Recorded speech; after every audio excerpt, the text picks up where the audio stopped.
So we're going to move on to the next boss, Vectis. This boss is super awesome, and by that I mean super boring. Let me pull up my Vectis video. All right, our Vectis video. So this is essentially, oops, the patchwork of this tier, sort of. Again, fundamentally, these bosses come down to being in the right position, and this is boss number, I can't remember, Vectis. Boss number 5, I believe. Yes. So this boss is essentially a tank and spec encounter. There's different strategies to dealing with some of the debuffs here. Essentially, there is a debuff that gets applied and jumps and stacks to players that does more and more damage. It doubles essentially each time. If you guys remember doing Sinestra, a very similar buff to that, nowhere near as bad as the Sinestra debuff. It was the Rack debuff, I think, that you were able to dispel. This one is, think of it like a Varamathras, right? Most guilds are going to have this in a triangular position. I believe the Fat Boss guide has an actual, in a very tight spot. That's probably what we're going to be doing. If I recall correctly, more of a tight spot, and then you'll see this debuff jump between more and more players. It does like 120 damage per tick. Then it jumps, double that every single time. If your stacks get too high, then you'll want to move away from the group so it doesn't jump to you next time. The other abilities were, you'll see it here soon, the Gestate ability coming out. All right. So one person gets targeted by this ability then they'll take damage. Ideally, you want to run this person out so they don't explode on the raid or explode to people nearby. They drop off a debuff somewhere over here, and then everybody kills this ad. The ad is a huge pain in the ass. So this gestate should happen on a player. They're going to fixate on, they're going to be stunned for the duration of this. They're going to take some damage, and then once it expires, they'll explode on the raid, explode on nearby players, and spawn this ad. Because this ad has a really bad cast. If the cast goes off, it throws in a massive absorb shield on the raid, which you don't want to deal with. So Omega Vector is the debuff that this guy has. It's not doing a lot of damage to him. You can see here it's very minimal, but it does stack and get harder and harder each time. So here it jumps to the next person now. So because where this Warlock was standing, this Hunter 8DX was right next to him. It jumps to him, and it's going to jump back and forth depending on whatever. So again, you want to be killing these things before the cast goes off. If you guys watch the Fat Boss video, they're not as quick killing those ads, so they get a number of casts off. Oh, there we go. There's one. At the same time, the boss does these raid-wide hits every, I believe, 30 seconds. But every 30, so 45 seconds, 105, 250, 313 is when we have these stacks. The more stacks you have of this, the more damage you're going to take. So it's actually going to murder you. So again, killing ads first before boss, super important, because if you have a massive absorb shield on you, well, you need to have that healed off of you. If I said that right, have that healed off of you before you actually get any healing. And if your health is already really low, then you're going to die, especially with higher stacks. So you can see these guys have 2 stacks. They're taking, little bits of it. You don't want to have these high stacks of the debuff because it's going to absolutely murder you when the contagion actually casts. So here comes the debuff again. He's taking some damage. You can see that he's taking quite a bit of damage there based off his HP. He's got 2 stacks of that. That's going to jump off him. He now has 3 stacks, right? So that's quite a bit more. When that contagion hits, the raid needs to be topped off. So as healers, your job is to ensure they're topped off prior to every single contagion going off. There's more Omega Vectors, and again, they jump typically to the closest person. The 2 main strats of this are going to be do a loose clump like this, sort of spread out, or have a really tight stack, and the person running out for the gestates. There's the amalgam they want to kill off again before they look. See this on their raid frames?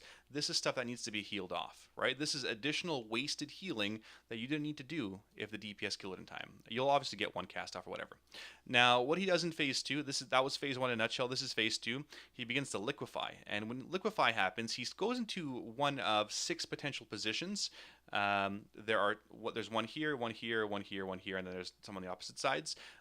This is basically a dodge and soak kind of a phase. There's unfortunately nothing for you guys DPS. It's more of a healer phase here. There you go. He's going to cast these plague bombs, and it was different, and depending on different videos that you watched. But plague bombs are important that they need to be soaked, and luckily they don't do a crap ton of damage on the player themselves. If they go unsoaked, think of Kill Jaden. It's going to wipe the raid. You don't need rogues to soak it. You know, fortunately, you can have anybody soak it. The damage doesn't split, so you'll need one person to soak each one. If nobody soaks it, then raid's going to wipe. So you can see here, I mean, there's nothing for you to DPS, right? So actively try to run to these. At the same time, you're dodging these things, which are targeted on players. You're dodging the beams and jumping into the blood bombs or the plague bombs. And again, it is fairly random where they're going. What you may want to do as a group is try to organize your healers more in the central area, and then have some DPS on this side, some DPS on the other side, to cover as much area as possible.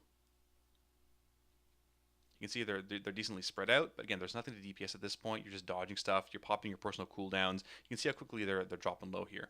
Now boss gets spawned again, and now they're going to decide to tank him right here, which is fine as well. There's the Plague Amalgamation. There's a second one. Again, you want to be murdering these things as quickly as you can. You burst them down as quickly as possible. Otherwise, people are going to take some massive, massive damage. That is essentially the fight in a nutshell. Contagion happens. So again, the more stacks you have of Contagion, the more damage you're going to take. So knowing that you have high stacks, maybe you want to move away from the group. You can see here on the side here, 1 stack, 3 stacks, 3 stacks. Once they get to, set 8 stacks here, these guys can get murdered. Especially these guys here that are just not in a great position. They're going to get destroyed by the debuff unless they have a massive cooldown. Again, they're healing off this absorption. You can see here the little white thing here. That needs to be healed off. There, they're healing it off. But again, it's more mana that your healers are expending. Don't let many casts get off of that thing. Plague Malik spawns again, and you're burning it down. Again, there's multiple strats to be dealing with this. Some use a bit of a 4-point method of drop-off spots, depending on if your stacks are high, you stack here. If your stacks are low, go in this position, and then you drop off your things in another spot. That's fine too. But yeah, it's pretty much a tank and spec encounter. It's quite healing intensive as well. Heal over time classes will do very well here, just based off the nature of the damage as well. Again, it goes into a liquefy phase. Again, you're spreading. You can see these guys over here by purple and blue already spreading to cover that potential spot. Here, this guy, this is a smart move again. He knows nobody is around here, right? Nobody's around to help soak. Somebody may be able to leap over, maybe not. But by soaking both with an ice block, he guarantees one other person just needs to run over. And they get it just in time. He double soaks there. Perfect. Averts a potential raid wipe. That is a smart move. Good use of an ice block, especially if no one's around. And people should have been around if they were in the right position proactively. Again, those Omega Vectors are continuing to drop off and split up between players. And they're going to be, and it's just basically a rinse and repeat every single time until you eventually kill them in the first phase. Again, these guys' stacks are getting quite high. They're going to do quite a little bit more damage to the contagions each time. Watch for one more cast to go off. There, again, massive, massive damage, again, depending on those stacks. So the Lingering Infection is going off on these guys, which we call Omega Vector. And that's the fight in a nutshell. It's tank and spank. Make sure you soak, make sure you stand in the right spot, and deal with those debuffs accordingly.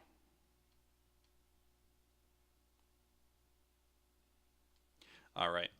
We're going to wrap with that one. Any questions about Vectis? Pretty simple, tank and spank. Easy encounter. Set up your cooldowns, how you want to do them with barriers and that kind of stuff. All right. All right, that was Vectis Nutshell. We have 3 bosses to go. Fantastic.